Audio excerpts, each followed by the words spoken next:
Members of Council, we arrive as individuals with unique ideas and experiences, but all with a desire to fulfill the needs of others. I ask that you use reason, wisdom, and empathy in your decisions today, to take into account the implications your decisions will have now and in the future. We should all plant an acorn, even though we may not live to hear the wind rush through its leaves or the joyous laughter of children playing in the comfort of its shade. We plant the seed for the benefit of future generations. Thank you. Stand for the pledge. I pledge allegiance To the flag of the United States of America and to the republic for which it stands, one nation, under God, indivisible, with liberty and justice for all. All right, thank you. I will ask the clerk to call the roll, please. Councilmember Thacker. Present. Councilmember Hayes. Here. Councilmember Herniman. Here. Councilmember Kaler. Here. Councilmember Jones. Here. Councilmember Reesner. Here. And Councilmember Snee. Present. Let the record show all 7 members of council are present. The minutes for March 18th, 2024, regular and committee of the whole meetings were distributed. Are there any questions, corrections, deletions? All right, seeing none, the minutes will stand approved as presented.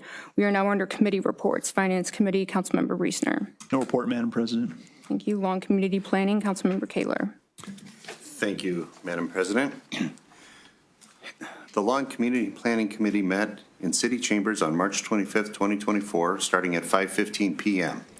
The purpose of the meeting was to discuss Mayor's request for legislation 24-15 for Council to approve the Community Housing Impact and Preservation, or CHIP, Partnership Agreement for Program Year 2024. Mayor's request for legislation number 24-16 for Council to accept the recommendation of the Tax Incentive Review Council to continue certain tax incentive agreements with local business and property owners. And Mayor's request for legislation number 24-17 for Council to authorize the City Administrator to sign a contract with Medicorp Management, Inc. to provide billing services for emergency medical services, EMS, and any other business to come before the committee. Attending were committee members John Kaler, John Hayes, and Dennis Snee. Also attending were Mayor Lee Wilkinson, Law Director Zachary Fowler, City Administrator Nick Dutro, and Council members Cheyenne Thacker and Scott Herniman.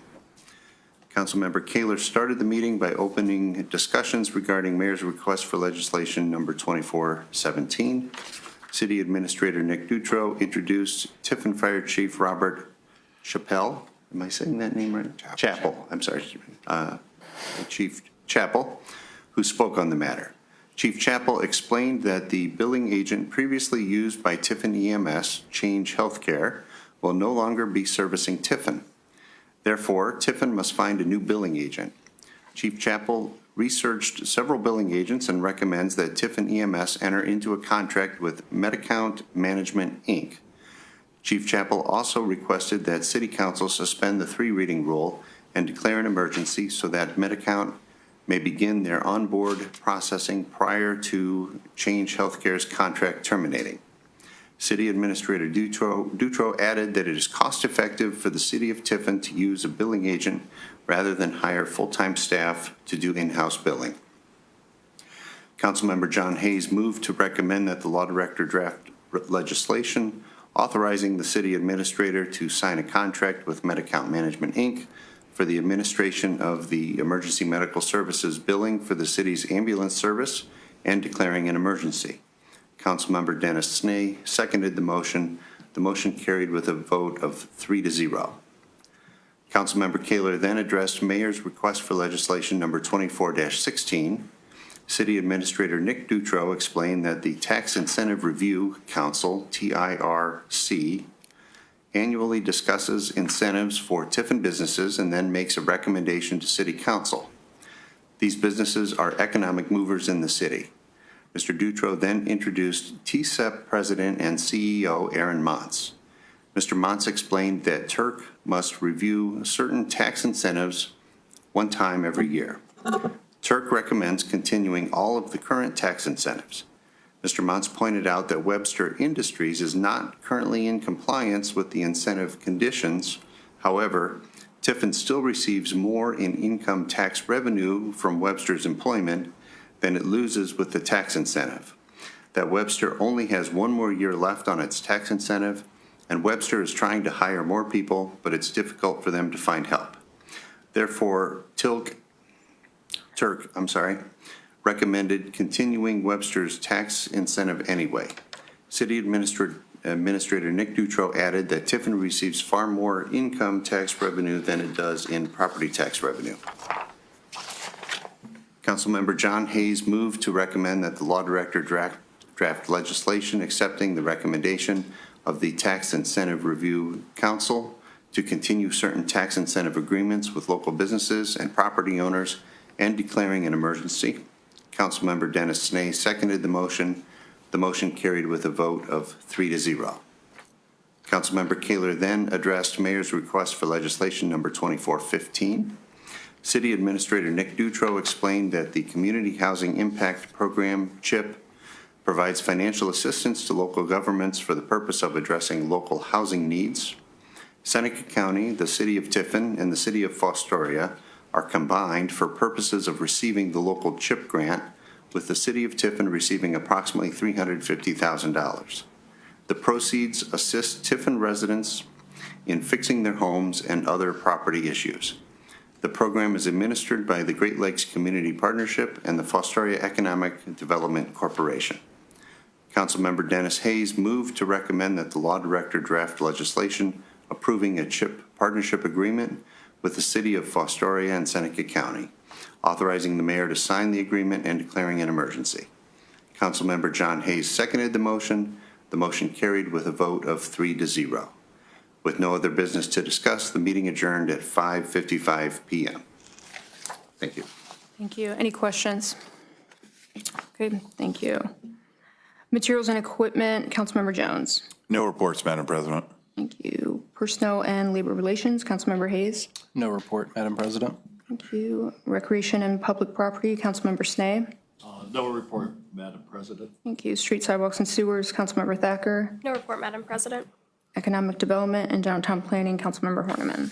No report, Madam President. Okay, thank you. Does anyone see the need to schedule a committee of the whole meeting? Okay, we are now under reports of the officers. His Honor Mayor Lee Wilkinson. Thank you, Madam President. Our community cleanup, which was going to be held Saturday, March 30th at 9, started raining early in the morning and kept on raining right through 9 o'clock. It ended around 10. That was after we had already decided to cancel due to rain. So we did not have that. However, we will still have the downtown cleanup on April the 13th, and I intend to be there at 9 o'clock down at Cherry Alley. So hopefully you'll join me there.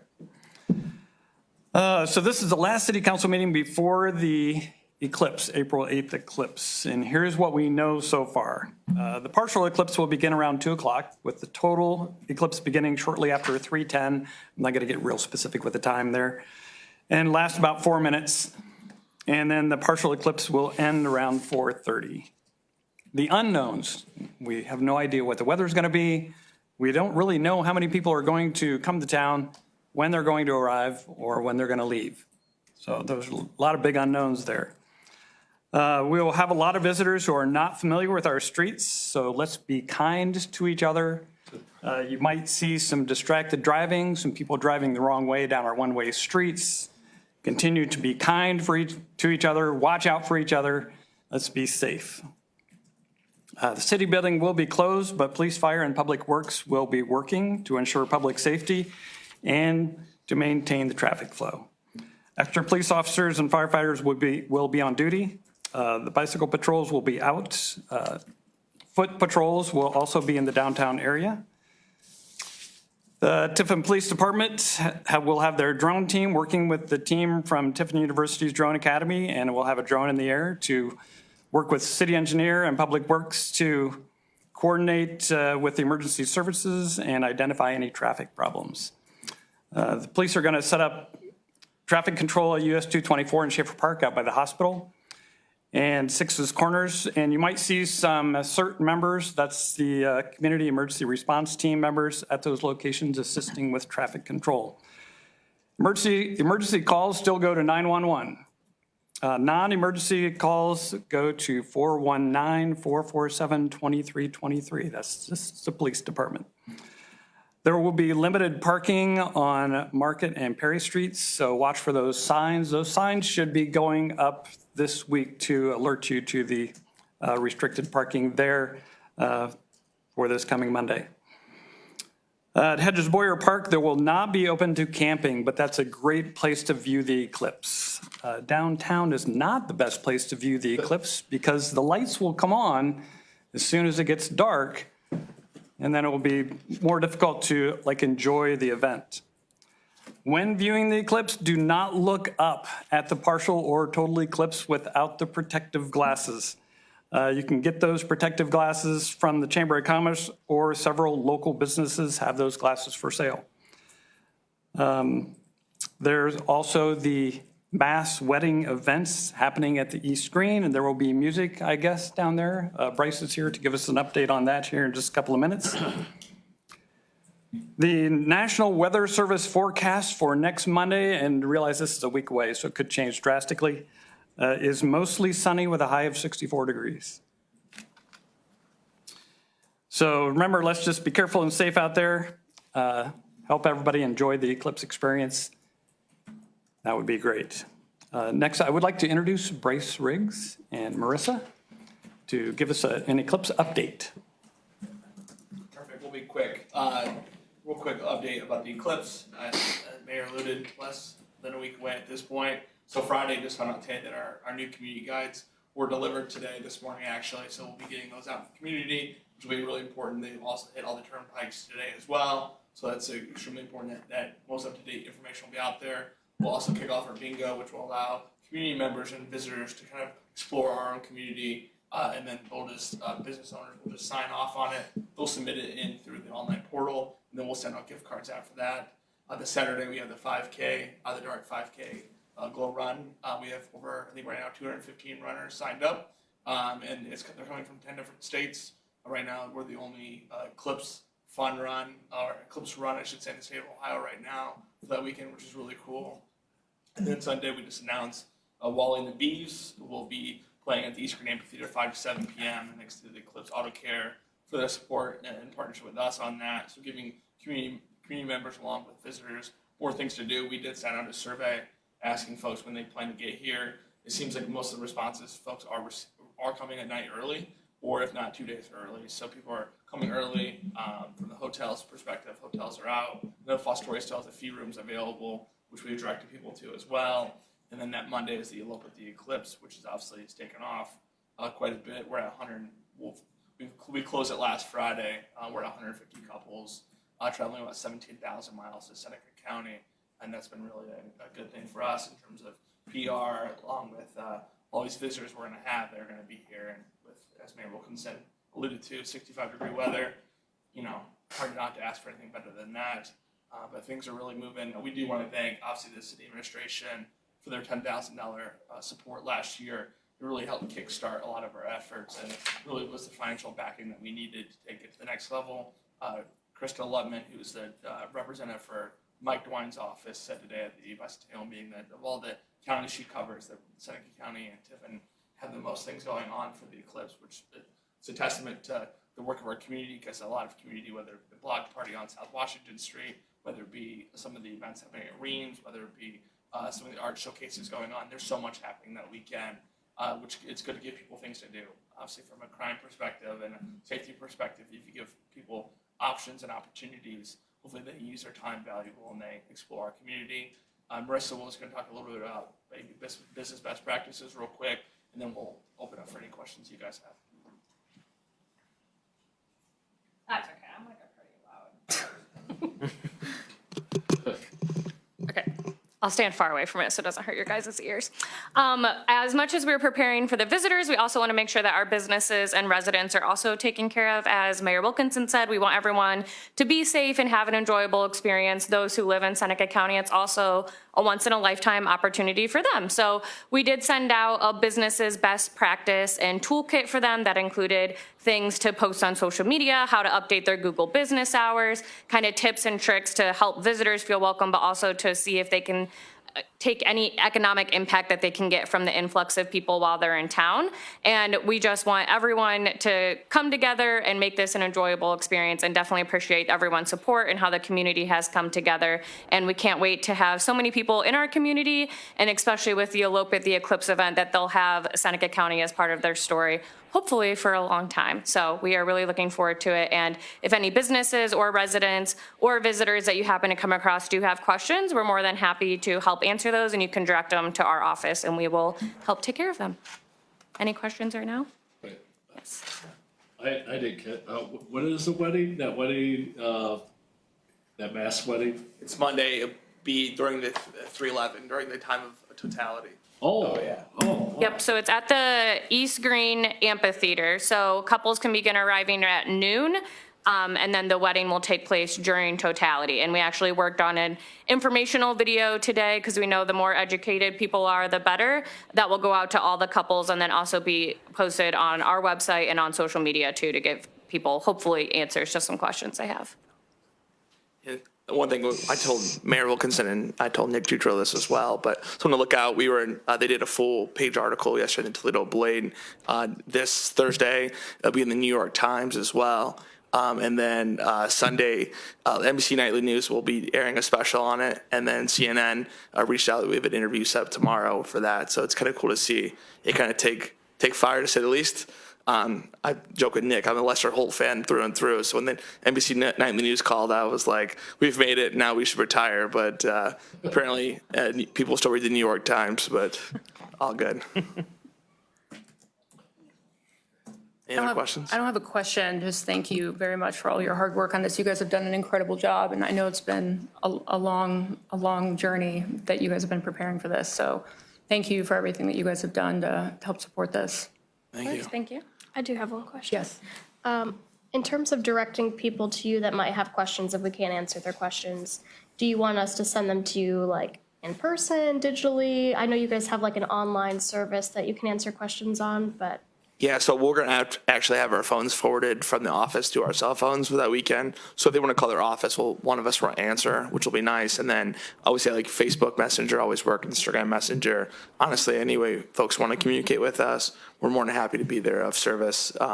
We get a lot of calls on the weekends and whatnot from, when people want to do things in real time. We want to make sure we have a response for them, or we can best assist them with it. And we'll also be at the different events. So if you find someone and you're at the 5K or the Elope, just say, hey, we'll have our t-shirts, we'll have volunteer in the back of it. So just go talk to them and we'll make sure we get them squared away and in the right direction. But I will say, we've got some really cool stories from this whole thing too. We had a couple that's coming to Tiffin. They've been together for 40 years, and their family joke they'd never get married, and they're surprising their kids by not only getting married here, but they're actually honeymooning in Tiffin, Ohio for the entire week, which is so cool. But there more and more of those stories that come out, and it's wild the things you hear. Also with the questions, like the video, we also put together a 10-page like couples guidebook. While those are for the couples that are coming in, it's also helpful information for any of the public to know what's happening, where to expect people to park, when they might be coming in, and other activities happening too. Okay. Any other questions for Bryce and Marisa? Wait, we can get shirts like that? Yeah, you can go Viewpoint Graphics, $20, but they have a lot of other businesses obviously doing t-shirts as well. So at this point, I think every business at this point has their own t-shirt or some iteration of it. I just was in Pete's shop today, Viewpoint, and he was printing someone's t-shirts today for the Eclipse. And I said, we're like 6 days away from this thing, right? And he's like, yeah, they really wanted t-shirts. So, but yeah, this is at Viewpoint. They're $20. Stop in, cash only or check. But there's so many businesses that are jumping onto it, and we feature that in our social media page. We have a swag shop on SenecaCountySolarEclipse.com. You can see all the different things people put together, and the couples guidebook that Marisa sent out has all the swag that our county put together. There was a story on WTOL last week about it, actually, about how everyone's kind of added their part to it, whether it be Ryan Punning at the Punning Project or, Threads or you name it. People have really jumped onto it. Or Hawks Crystal with their solar eclipse ornament? Oh, it's so cool. Yeah. Yeah, their ornament's awesome. I still have to get that, but yeah, it's very nice. Okay. Well, thank you, Bryce and Marisa, and the entire Destination Seneca County team for all the work you've done on this. Excellent. Thank you. Okay, next I'd like to introduce Matt Watson, our city engineer, to give us an update from the city engineer's office. Yeah. About all the things going on. Yeah, thank you, Mayor, Madam President, City Council. As always, it's an honor and a privilege to be able to provide the annual update of the city engineer's office, not only to council and the administration, but also to the public. It's hard to believe this is year 11 for me at the city of Tiffin, and it'll be my 6th year as the city engineer. In addition to myself, the staff includes our assistant city engineer, Jason Mortar, our engineer Tech 1, Ryan Steinmetz. His main role is to be our construction inspector. And last but not least, our zoning inspector, Dan Brickner. Last year, I was able to obtain 2 additional licenses. I obtained my CESWI, which is a certified erosion, sediment, and stormwater inspector, as well as my CFM, which is a certified floodplain manager. So now, in addition to my PEPS, I also have 2 stormwater licenses, as well as my floodplain license, which is very beneficial for our day-to-day operations, given our Ohio EPA mandated stormwater management program, as well as the city engineer has to be the floodplain administrator for the city of Tiffin. Overall, we built a great team. We all work really well together. And I'm excited to go through the presentation and present what all we get accomplished with such a small staff. Next, I want to talk about program implementation and management. And first being the Ohio EPA mandated long-term control plan. So our office has been tasked with the implementation of this plan. That includes managing projects, managing the flow metering contract, being involved in the analysis and updates in regards to the sewer rate study. And we prepared many of the grant and loan applications to be able to fund the projects. The image in the top right-hand corner of this slide is a map that shows the magnitude of the sewer projects we have ahead of us. This plan that we've been tasked to implement is a front-end loaded plan, of which 117 million of the estimated 160 million remaining has to be completed by 2029. So what this map is showing is all the project areas that are currently in the planning phase for this upcoming sewer work. This front-end loaded plan is a very tough plan to manage, to say the least. It's a challenge. One, given a small office, small city, from a workload standpoint, but 2, from a financial standpoint. Like I said, we have 117 million to complete by 2029. So we're doing everything we can to implement this plan successfully. Additionally, our office usually is in charge of implementing the traffic signal warrant studies that we move forward with. When we do a traffic signal warrant study, our office is internally doing the vehicular counts at the intersection, comparing that data with the Ohio Manual of Uniform Traffic Control Devices, and then providing a written report to the city's Traffic Safety Committee. We also implement many safety studies. So recently we had a safety study completed at Six's Corners, which successfully leveraged additional federal funds into a project on North Sandusky Street to do safety improvements at Six's Corners. And currently we have a safety study ongoing with a consultant that we're leading the charge on West Market Street between US 224 and Hopewell Avenue. Our office is also in charge of the right-of-way portion of the implementation of the city's ADA transition plan. We ensure that we have a plan in place to keep our curb ramps, sidewalks, and traffic signals on pace to become ADA compliant. We implement the city's portion of the active transportation plan. So recently we've had many trail system upgrade projects, as well as a recent project that tried to build a citywide trail system. And our office is managing that. We manage the city's street paving program, which includes not only the projects, but the long-term planning that relates to street paving. We've recently created and manage a survey monument preservation program. So in conjunction with our city projects, we are making sure that any survey monumentation within a roadway is not lost and disturbed as a result of that project. So We are working with our Public Works Department or the contractor to install monument boxes and reset any survey monument that may be disturbed during a project. And the advantages of this program is that preserving the survey monumentation and installing monument boxes in our roadway provides a benefit to the city to easily identify where our city right-of-ways are. But additionally, when private surveyors are doing survey work in our city for either a city project or a private citizen that wants a survey complete, that monumentation is there. So hopefully it saves us dollars when we're subcontracting out to surveyors in the future, as well as our residents when they need survey work done on their property. And since implementing this program in 2020, we now have GPS coordinates on 176 monument boxes in our community. We manage the city's culvert and bridge inspection programs, and I'll talk about those later on in the presentation. And then the stormwater management program, the Ohio EPA mandated stormwater management program. Our office is responsible for minimum control measure 4 and 5. Minimum control measure 4 relates to construction projects. So any construction project that disturbs 1 or more acre of land in our city is required to obtain a construction site runoff control permit from the city engineer's office. And during that permitting process, we are reviewing the stormwater pollution prevention plan for that site.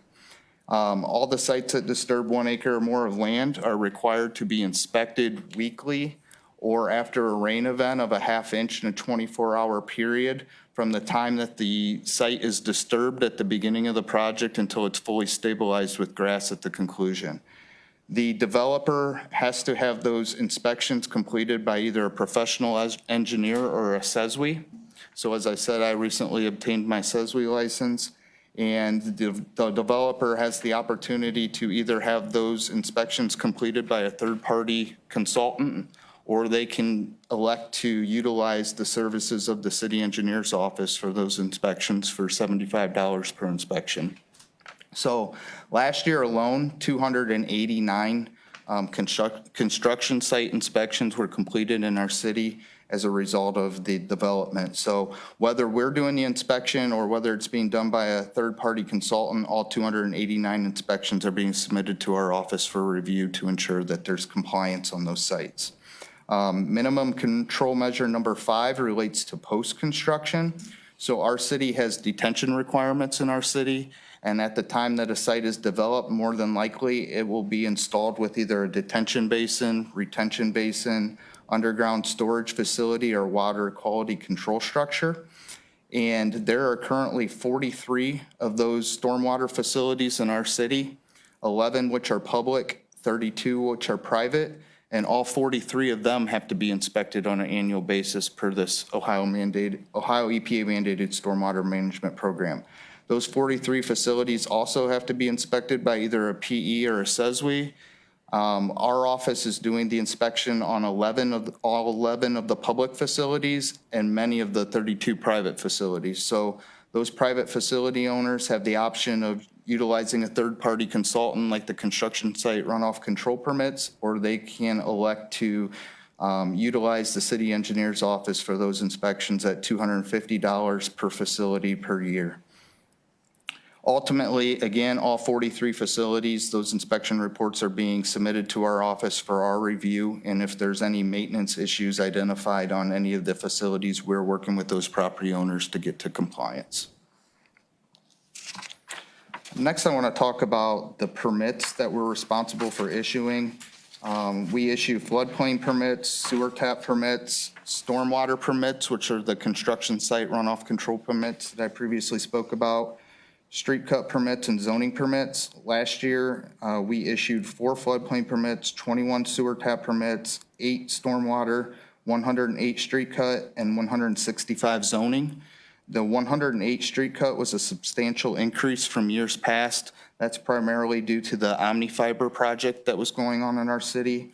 I will note that the floodplain permit, sewer tap, stormwater, and street cut permits all do require on-site inspections post-construction. So Ryan Steinmetz does those inspections for us in his role.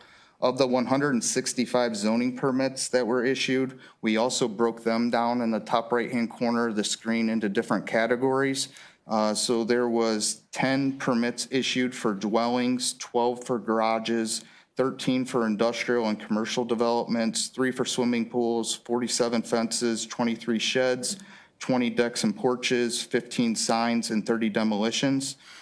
We tracked a total of investment on these zoning permits in excess of $33.5 million in our community. In addition to issuing permits, our office also serves as the secretary for the Zoning Board of Appeals, the Architectural Board of Review, and the Planning Commission. Between those 3 city boards, there was 27 public hearings held last year. Responsibilities for being the secretary of those committees include preparing and mailing dockets, advertising within the newspaper, drafting meeting minutes, and/or preparing notices of decision on behalf of the committee. So lots of secretarial work with those 3 boards. In addition to being the zoning inspector, Dan Brickner, our zoning inspector, is the city's representative on the Architectural Board of Review. And anytime the ABR approves a facade enhancement grant, he also has to do an on-site inspection to make sure that the work was completed in conformance with what was approved. So in addition to ABR and zoning and being the secretary of the ABR and the Zoning Board of Appeals, Dan is also tasked with overseeing the city's exterior maintenance code. Last year, he worked on 15 different exterior maintenance violations, and Dan does a really good job working with the property owners in an open-minded manner to ultimately get to compliance. Next, I want to talk about grant and loans. So last year, we submitted 9 grant and loan applications, 8 of which we received a response. All 8 that we received a response were awarded or accepted. The only grant that's still out there that we submitted for is a grant application to the Ohio Department of Development's Water and Wastewater Grant Program in the amount of $750,000 for the HSTS elimination project. This is actually the second grant application that we have submitted to this program. We originally received a $390,000 grant. They opened up a second round of funding. Our cost for that project significantly increased, so we submitted a second grant application. One of the things that I'm most proud of, though, in regards to grant and loans is since 2018, the city engineer's office has brought in nearly $14.2 million in local, state, and federal grants for community infrastructure projects. So we've been very successful leveraging our local dollars all across the board. Bottom left-hand corner of this slide, you will see we maintain a list of potential projects and funding sources that are out there. For each of the potential projects, we've already developed a concept plan and a cost estimate. And what we are doing when we know that we have additional workload or we have additional room in the budget, we just want to make sure that we're prepared and ensure that we don't miss out on any funding opportunities that are out there. Next, I want to recap the completed projects for 2023. So first and foremost, we substantially completed the Ellis Street River Bridge project in December. The current contract amount for this project is $4,223,305.51. We leveraged $2 million in federal funding from the ODOT Municipal Bridge Program. That was the maximum amount of funding we could receive from that program. We also obtained $500,000 from the Ohio Public Works Commission, which was the maximum amount of funding we could receive from that program as well. So at the conclusion of the project, with the road and bridge levy funds we had and these additional grants, we're very proud to say that we're going to successfully complete this project with no long-term debt. Additionally, an update for the project, the contractor and I spoke last week. We have a meeting tomorrow. It is their intent to come into town yet this month to do the final completion items, which include sealing the concrete on the bridge that was not able to be done due to weather in December. They are also planning to reseed the areas where grass didn't come up and install some additional riprap on the north side of the bridge. The next project's the East Perry Street reconstruction project, which rebuilt East Perry Street between the library and Heidelberg University. The final construction cost for that project was $869,932.99. We received a 95% federal grant through ODOT through their Small Cities program for that project. The 2023 urban paving project was complete last year. That resurfaced South Washington Street from St. Joe's Church down to Kraut School, as well as West Market Street between Elmer Street and Sandusky Street. Final construction contract amount was $506,994.62. We received a grant from ODOT, federal funds, 80% of the construction costs through their urban paving program. Last year, we also completed the 2023 OPWC pavement repair program, which resurfaced 9 streets in our city. Final construction cost, $677,452.50. For this project, we had a $500,000 0% loan from the Ohio Public Works Commission, and we have ensured that we are going to pay back that loan over a 5-year period to make sure that it is completely paid off prior to the current levy expiring. So we wanted to make sure we did not carry on any additional debt beyond our guaranteed funding that we have from our current road and bridge levy. And last but not least, we completed the South River Road Trail Overlook project. There's an image of that on the bottom right-hand corner of this slide.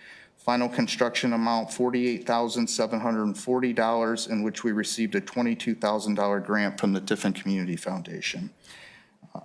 Another thing that I want to make a note of, you'll see under each project, there's red.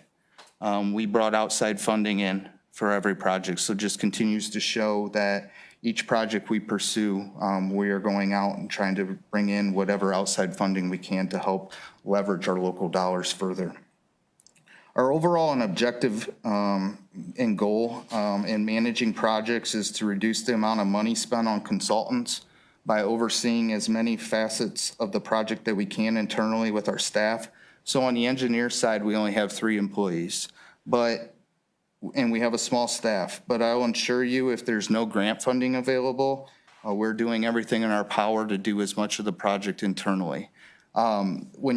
The East Perry Street project, the urban paving project, we got the 95% and the 80% funded grants. Those grants also paid for consulting services to oversee construction. And having such a small office, it makes sense to utilize those grants so that we can leverage our resources further in other areas. But when we don't have those opportunities, like I said, especially on the construction side, we're making sure that we're overseeing the project to save our dollars. Next, I want to talk about this upcoming year's projects. So first being the 2024 annual street paving project, which is proposing to resurface 24 different streets in our community. Those are depicted on the map on the bottom left-hand corner of the screen. We currently have an awarded contract amount of $1,292,673.64 with M&B Asphalt for this project. Curb ramp construction is already underway, so they are bringing all the curb ramps into ADA compliance prior to paving on the streets that will be paved. M&B's intent is to come into town already as early as next week to begin milling roads in advance of street resurfacing. So street resurfacing will be happening very soon. The next projects are Ohio EPA mandated long-term control plan project, which is our CSO 24 and 30 inflow reduction project, which has been taking place in the Front and Charlotte Street areas, as well as Schonhart Street, Park Place, Ann Street, and Rebecca Street. Our current contract amounts just over $3.1 million with underground utilities. I want to remind everyone that we previously received $4 million in principal forgiveness from WPCLF for this project. So that is essentially grant money. Given that our construction costs came in around $3.1 million, we wanted to make sure we didn't lose any of those grant funds. So all the consulting fees for that project as well are being paid for with that $4 million in principal forgiveness. So when this project is complete, we will either have no or the very limited local money spent on this Ohio EPA mandated project.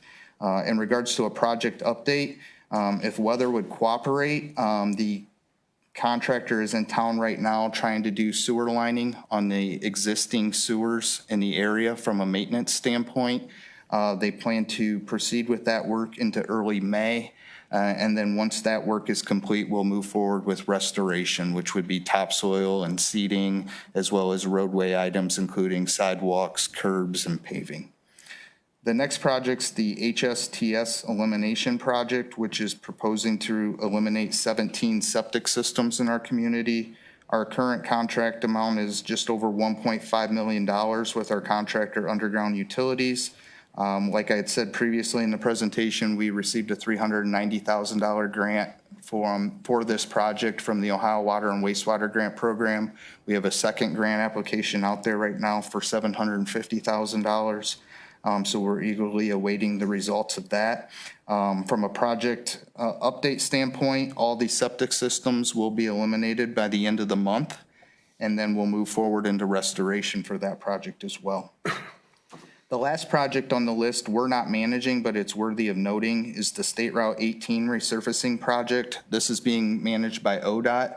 ODOT is proposing to resurface a significant amount of State Route 18 between Fostoria and Tiffin. And given that State Route 18 in front of Walmart is in the city limits and in disrepair, that will be getting taken care of as part of this project. So we've been told by the contractor that work out there could start as early as the end of the month. So I don't know if that's going to be in the Walmart area or that's going to be more over towards Fostoria, but the project will be starting in the near future. In addition to the public projects, we'll also be providing additional support to other projects such as private utility projects. Columbia Gas will be coming, I believe, to the next city council meeting and giving you an update about their large project this summer, but they have a large project that's started today and will be taking place in the second ward, kind of in the areas between Sandusky Street, Wall Street, 4th Avenue, and our Northern Corporation limits. Scott Ballinger from Aqua was at your last council meeting, and he gave updates in regards to Aqua's projects with their lead services, as well as the projects they're completing on Melmore Street, Miami Street, Madison Street, and McCollum. Construction on McCollum actually started today. And OmniFiber, I met with them last week, and they're getting ready to start back up with their citywide installation here later this month or early next month. Our role basically in overseeing the private utility projects is to make sure what is disturbed in our right-of-ways is put back to the original condition, and also making sure that when they disturb our right-of-ways, they're rebuilding things per our city specifications. Additionally, being that the OmniFiber is a very large project where they're looking to put citywide infrastructure in through our entire city, we have coordination meetings with them on a 2-week basis once they start construction. So the city engineer's office, representatives from OmniFiber, their contractors, as well as any of the other private utilities are all involved in these meetings that we manage to make sure it's a coordinated effort. Additionally, we will be heavily involved in the Heidelberg Fieldhouse project as well. The Heidelberg Fieldhouse project is very impactful to our public infrastructure. So there is both storm and sanitary sewer relocations needed for the placement of that building. There are already ongoing in regards to the sanitary sewer relocation. So our office is overseeing inspection and testing of that work to make sure, because at the conclusion of the project, it's ours to maintain. So we're overseeing that work from an inspection and testing standpoint to make sure it's being completed per our specifications.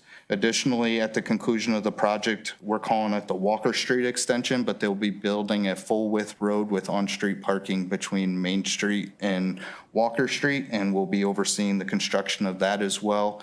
And our staff is also attending their bi-weekly progress meetings to make sure we have coordinated efforts. Next, I want to talk about our culverts. So we have 16 roadway culverts that we're responsible for in our community. We do the inspections on these internally within our office, and when we inspect them, we rate them on a scale of 1 to 9, 1 being bad, 9 being good. As you'll see here, our lowest rated culvert is on South Sandusky Street near the intersection of Cottage Avenue. I've supplied some pictures of that culvert on the lower end of this PowerPoint slide. Our plan in regard to that culvert is to start design on it later this year and then move forward in full replacement construction in 2026. Our next lowest rated culvert is on South River Road. It's not actually under the roadway portion anymore, given that we transitioned some of South River Road into a trail. That one is rated a 4, but it's been identified as in our Benner Interceptor long-term control plan project that it will need to be replaced in order to install the sewer. So both culverts that are rated 3s and 4s have a plan moving forward for full replacement in the next 5 years. So over the next 5 years, we'll have our culverts in good standing. Next, I want to talk about our bridges. So we have 13 city bridges that we are responsible for deck replacements or full replacements. These bridges are also inspected annually through the ODOT Municipal Bridge Inspection Program. ODOT actually supplies us with a consultant that inspects our bridges free of charge. Those inspection reports are then provided to the city engineer's office for our review. Bridges like culverts are rated on a scale of 1 to 9, 1 being bad, 9 being good. You'll see now that we've completed the Ellis Street River Bridge that all of our bridges are rated 5 and up. So our bridges are in good standing, especially given the fact that no bridge qualifies for federal funding until they're rated 4 or less. Next, I want to transition into talking about long-term planning. So we maintain a 5-year plan for both construction and then planning and design phases of projects. We also maintain a 5-year plan for our street paving program. So over the next 5 years, we have identified a list of each road that's being proposed for resurfacing. And when you look at the 5-year plan, you'll see we have busy times ahead. Right now, we have a lot going on in the design side. And then come 2026, construction extensively picks up. And a lot of that's due to the Ohio EPA mandated long-term control plan. So we have 4 projects that have to start construction by 2026. They're currently in the design and planning phases. And in addition to them, in 2026, we'll have the North Sandusky Street project, which is rebuilding State Route 53 from Hall Street to Tome Street with the improvements in Sixes Corners, as well as the paving from Tome Street to the corporation limits, as well as the South Sandusky Street culvert that I just made reference of. The reason we are replacing the South Sandusky Street culvert in 2026 is because I'm currently working with ODOT to set up an out-of-town detour for trucks for that North Sandusky Street project. So to try to get as much done on that corridor at one time while we're impacting traffic flow, it made sense to lump that into that same year. Also in 2026, we'll have our annual street resurfacing project. I do have 2 projects on this list that I'm maintaining as placeholders. They're my larger priority projects that I hope to get done or start moving forward in the next 5 years. First and foremost being the East Perry Street reconstruction phase 2. So this is very similar to what we just did last summer but on East Perry Street between Heidelberg and the library. The section between Washington Street and the River Bridge is already failing and in disrepair. That was recently resurfaced within the last 6-7 years. So just like what we've seen on that eastern section between the library and Heidelberg, it's not holding up to the lifespan it should, so it needs to be fully rebuilt just like we did last summer. It's my intent with that project to move forward with a grant application to the Small Cities Program once we get that 53 project complete. So that's funding that project right now. As soon as we get that complete, I plan to go forward with ODOT and asking for 95% funds to move forward with the second phase at East Perry Street. Additionally, I put a placeholder on there for the West Market Street safety study. I'm very hopeful that the results that come out of that study are just as successful as what came out of Sixes Corners. And given that it's a safety project, I think it needs to be a priority, and I'm hopeful that we can move forward with the project and secure funding in the next 5 years out there in that corridor as well. So the last slide is always attributed to our office goals. Up until last year, we've had a lot of goals on here that we've knocked off in a quicker time period than 5 years. A lot of those goals were in regards to operation and maintenance of our office, which ultimately improved our functionality and efficiency. And the staff did a great job working with me to get a vision of what we can do to improve those functionalities and efficiencies, which I think overall created the success in our office by allowing us to do more with little. Once we got those accomplished last year, I established more longer-term, larger goals that I wanted to reach out and achieve. And each year in the presentation, it's going to be my intent to kind of continue to go through those goals, put them in the back of our mind, and kind of give an update of where we stand there. So the first goal was to develop staff to promote sustainability while also providing a high level of service. So not only are we a small office, we're a younger office. I'm the most experienced with 11 years at the city. The other 3 employees have 13 years combined experience at the city. So it's on me to continue to develop them, get them experienced so they can continue to grow and set the city up for much success in the future. I think we're on track with that. You know, each year we're gaining more and more experience in the office. I think as long as we don't have the turnover we did early on when I took over as city engineer, I think we can continue to be on pace to achieve that goal. The second goal is successfully implement phase 1 of the city's Ohio EPA mandated long-term control plan. So phase 1 will more than likely end around 2028 to 2029. I think we're well on track. The planning phases for the 4 projects that are mandated to start by 2026 are nearly complete. We'll be pivoting into detailed design on each of those projects yet this year. While we've went through the planning phase, we've also tried to identify as many cost savings opportunities as possible. I know I previously informed City Council that we were going to submit an addendum to the Ohio EPA to potentially pivot from a EQ basin at our wastewater treatment plant to an off-site high-rate treatment facility. That addendum has been submitted to the Ohio EPA. They've already provided a few questions back to us. We're meeting with them tomorrow to continue those discussions. I think it looks promising, and I'm very hopeful that we're going to walk away being able to save a substantial amount of our local dollars with keeping those cost-saving opportunities in sight.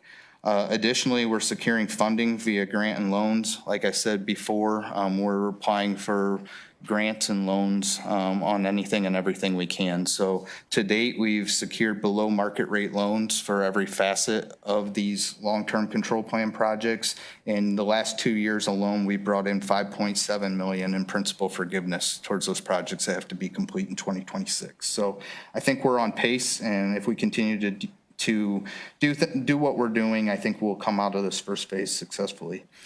Goal number 3, continue to effectively manage the city's road and bridge levy. So the current road and bridge levy expires December 31st of 2028.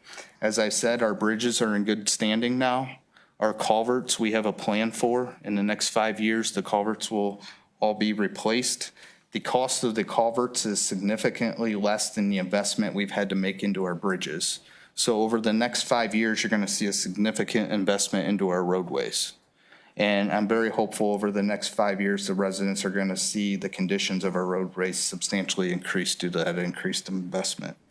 The success of the road and bridge levy's been bringing in the additional grant dollars and leveraging the local dollars to bring in the additional grant dollars. So we brought in over $7 million in grants towards our roads and bridges.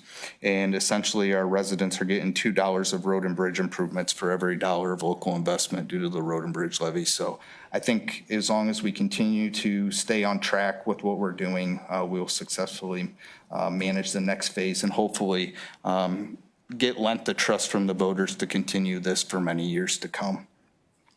The last goal is long-term planning. So I think we have a really good plan in place now in regards to the maintenance of our infrastructure. So the road and bridge levy has allowed us to develop very good maintenance plans for our roads, our bridges, and our culverts.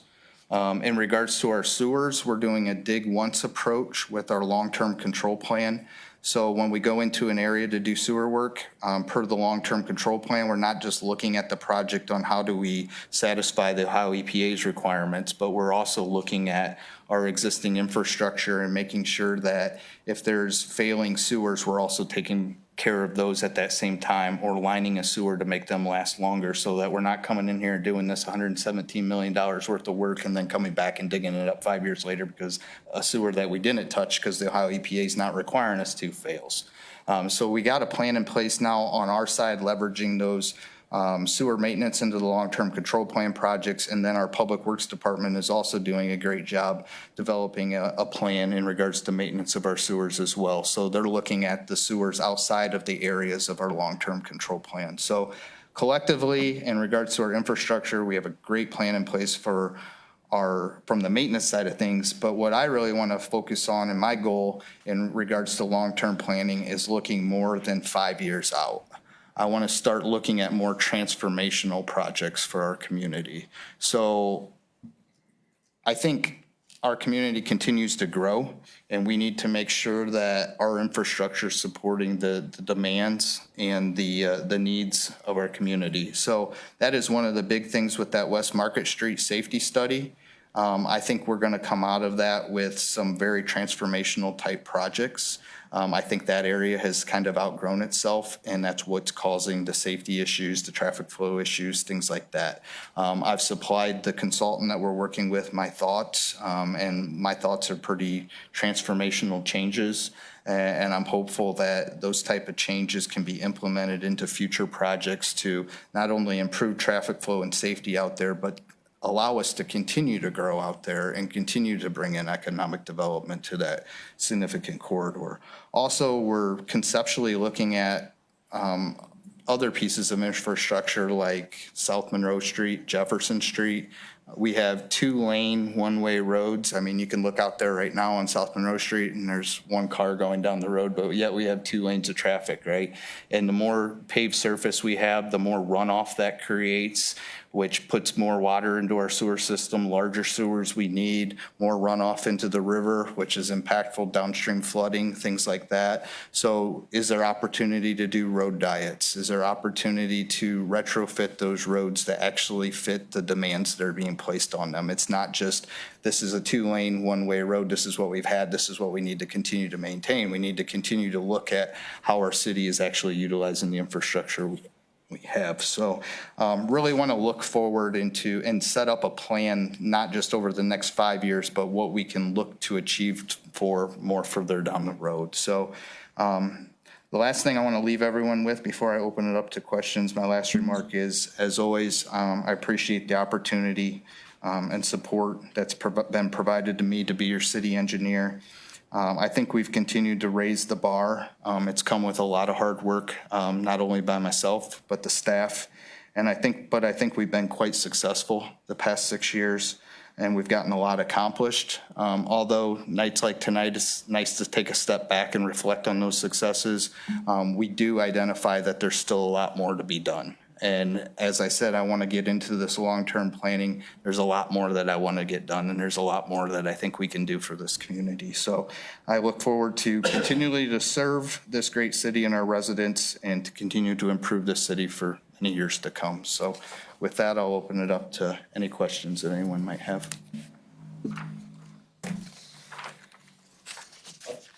Hey, you're just, we're very blessed to have, the city's very blessed to have you. So, but I'm just curious, these culverts here, those couple of those, how old are they? We don't have. A roundabout, I mean, like a different century? No, I wouldn't say they're that old, but they are brick-lined structures. They've had some maintenance done on them in the past. And that maintenance was like a gunite spray-on feature, and that's starting to peel off. And when we do the culvert inspections, we do an entry, and when we walk through there, a lot of them pictures, and you can see that, some of the bricks starting to peel off and things like that. Like Lincoln, 1880s. I mean, the drainage ditch that it's flowing has been there for, how many years, probably when the road was originally built. The topography of the land would be what it would be. So I'm sure that's not the original culvert that was installed, but yeah, it does have significant age. Yeah. That's all I don't have any questions, but thank you so much, Matt, for all the information, everything that you do. I saw your hours of overtime and donated time, so thank you very much for that.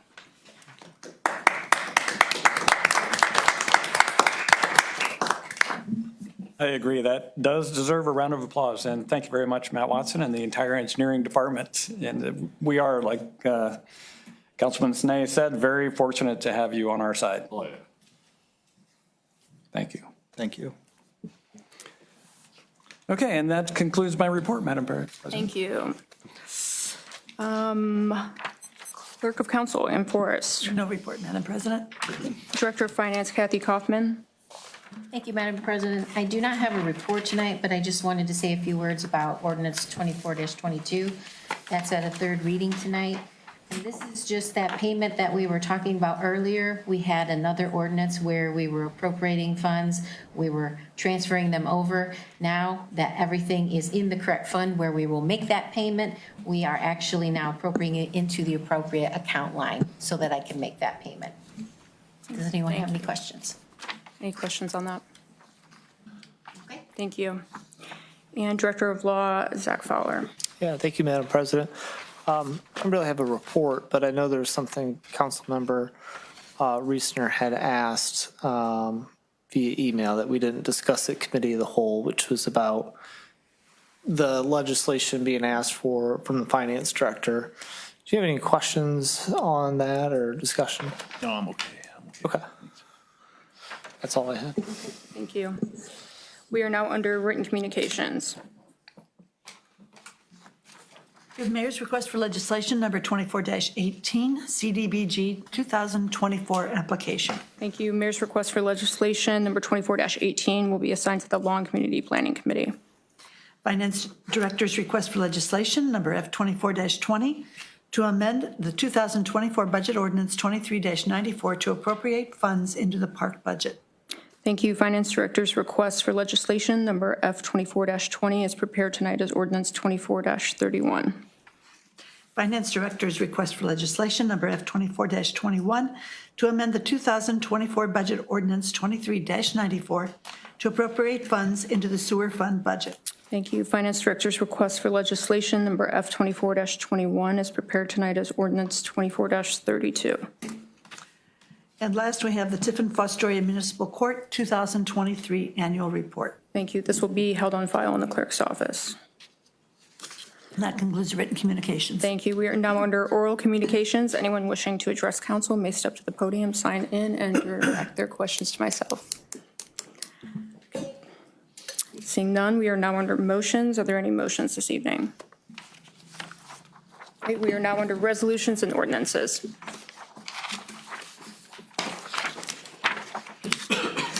Resolution number 2024-28, introduced by John Kaler, a resolution accepting the recommendation of the Tax Incentive Review Council to continue certain tax incentive agreements with local businesses and property owners and declaring an emergency. Thank you. This is the first reading of Resolution 24-28. Councilmember Kaler. Madam President, I move to pass Resolution 2024-28, suspending council's three-reading rule. Thank you. There's a motion for suspension of council's three-reading rule and immediate passage of Resolution 24-28. Is there a second? Councilmember Horniman. I'll second, Madam President. Thank you. There's a motion and a second. Any discussion? Okay, seeing none, we will first vote on the suspension. Councilmember Thacker, Yes. Hayes, Yes. Herniman, Yes. Kaler, Yes. Jones, Yes. Reesner, Yes. and Snee. Yes. Suspension passes with a vote of 7-0. We'll now vote on the emergency. Councilmember Thacker, Yes. Hayes, Yes. Herniman, Yes. Kaler, Yes. Jones, Yes. Reesner, Yes. and Snee. Yes. Emergency passes with a vote of 7-0. We'll now vote on the passage. Councilmember Thacker, Yes. Hayes, Yes. Herniman, Yes. Kaler, Yes. Jones, Yes. Reesner, Yes. and Snee. Yes. Resolution 24-28 passes with a vote of 7-0. Ordinance number 2024-22, introduced by Kevin Reesner, an ordinance amending the 2024 budget ordinance 23-94 to appropriate $18,750 into the OPWC Lone Street paving budget. Thank you. This is the third reading of ordinance 24-22. Councilmember Reesner. Thank you, Madam President. I move for passage of ordinance 2024-22. Thank you. There's a motion for passage of ordinance 24-22. Is there a second? Councilmember Snee. I second the motion. Thank you. There's a motion and a second. Is there any discussion? Okay, seeing none, we will vote on the passage. Councilmember Thacker, Yes. Hayes, Yes. Herniman, Yes. Kaler, Yes. Jones, Yes. Reesner, Yes. and Snee. Yes. Ordinance 24-22 passes with a vote of 7-0.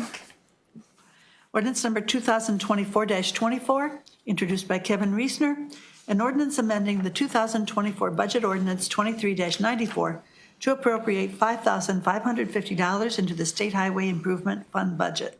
Thank you. This is the second reading of ordinance 24-24. Ordinance number 2024-25, introduced by Kevin Reesner, an ordinance amending the 2024 Budget Ordinance 23-94 to appropriate $5,000 into the TIF 2 South Schaefer Park Drive Fund budget. Thank you. This is the second reading of ordinance 24-25. Ordinance number 2024-27, introduced by Kevin Reesner, an ordinance amending the 2024 Budget Ordinance 23-94 to appropriate $500 into the police budget. Thank you. This is the second reading of ordinance 24-27. Ordinance number 2024-28, introduced by Kevin Reesner, an ordinance amending the 2024 Budget Ordinance 23-94 to appropriate $146,000 into the capital improvement budget and reduce funds by $146,000 in the 0.25% income tax public streets fund. Thank you. This is the second reading of ordinance 24-28. Councilmember Reesner. Thank you, Madam President. I move for immediate passage of ordinance 2024-28, suspending City Council's reading rule. Thank you. There's a motion for passage of ordinance 24-28, suspending council's three reading rule. Is there a second? Councilmember Thacker. I'll second that motion. Thank you. There's a motion and a second. Any discussion? Okay, seeing none, we will first vote on the suspension. Councilmember Thacker. Yes. Hayes. Yes. Herniman. Yes. Kaler. Yes. Jones. Yes. Reesner. Yes. And Snee. Yes. Suspension passes with a vote of 7-0. We'll now vote on the passage. Councilmember Thacker. Yes. Hayes. Yes. Herniman. Yes. Kaler. Yes. Jones. Yes. Reesner. Yes. And Snee. Yes. Ordinance 24-28 passes with a vote of 7-0. Ordinance number 2024-29, introduced by John Kaler, an ordinance approving a CHIP partnership agreement with the City of Fostoria and Seneca County, authorizing the mayor to sign the agreement and declaring an emergency. Thank you. This is the first reading of ordinance 24-29. Councilmember Kaler. Madam President, I move for immediate passage of ordinance 2024-29 and suspending the council's three reading rule. Thank you. There is a motion for suspension of council's three reading rule and immediate passage of ordinance 24-29. Is there a second? Councilmember Hayes. I'll second that motion. Thank you. There's a motion and a second. Any discussion? Seeing none, we will first vote on the suspension. Councilmember Thacker. Yes. Hayes. Yes. Herniman. Yes. Kaler. Yes. Jones. Yes. And Reesner. Reesner. Yes. Oh, I'm sorry. and Councilmember Snee. Yes. Sorry. No, you're good. Suspension passes with a vote of 7-0. We'll now vote on the emergency. Councilmember Thacker. Yes. Hayes. Yes. Herniman. Yes. Kaler. Yes. Jones. Yes. Reesner. Yes. And Snee. Yes. Emergency passes with a vote of 7-0. We'll now vote on the passage. Councilmember Thacker. Yes. Hayes. Yes. Herniman. Yes. Kaler. Yes. Jones. Yes. Reesner. Yes. And Snee. Yes. Ordinance 24-29 passes with a vote of 7-0.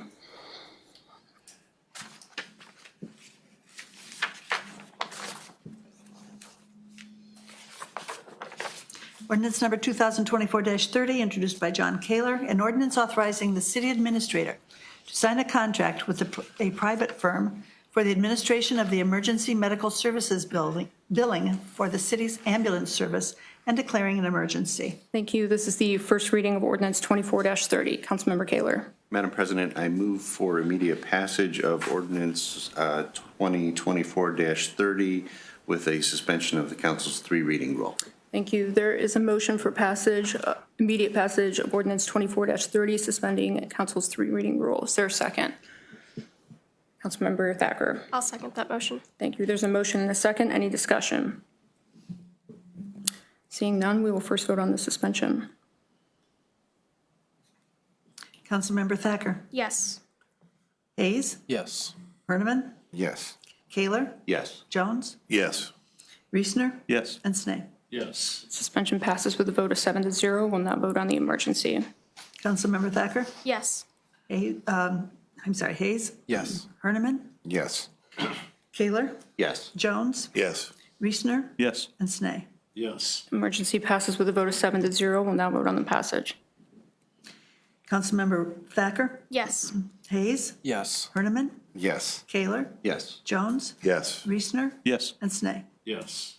Ordinance 24-30 passes with a vote of 7-0.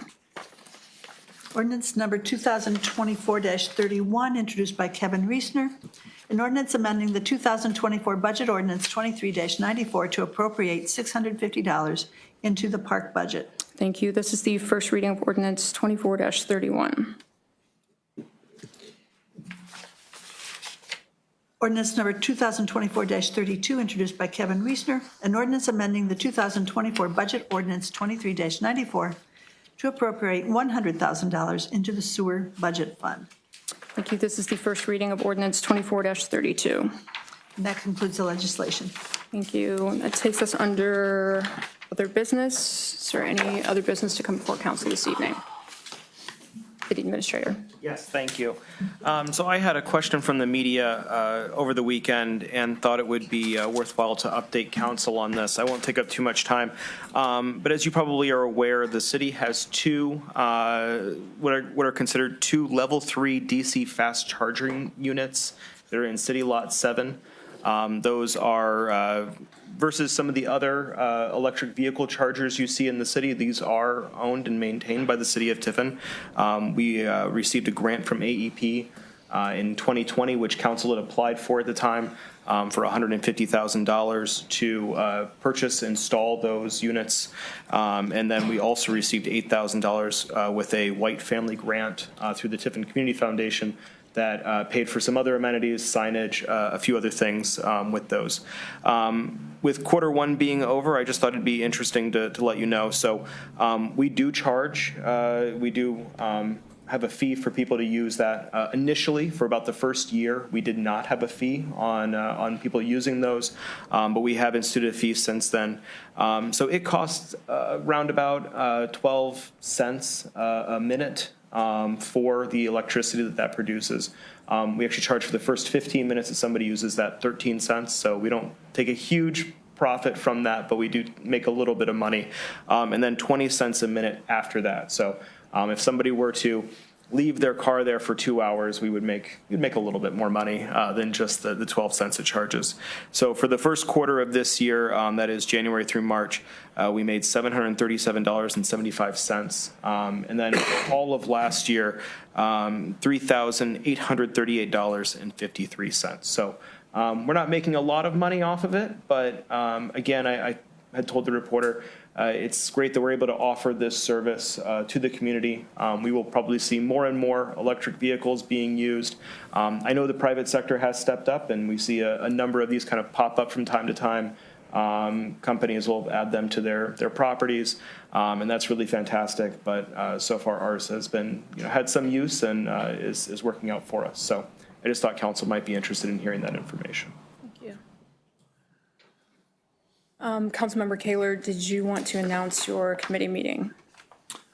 Yes, the Law and Community Planning Committee, next meeting will take place on Tuesday, April 9th in council chambers at 5:30 p.m. Did you want to talk about what you were going to discuss? And we are going to discuss Mayor's request for legislation number 24-18, CDBG 2024 application. And any other business? And any other business that comes before the committee. You got it. Okay, thank you. Is there any other business to come before council this evening? Okay, seeing none, we can adjourn. Thank you.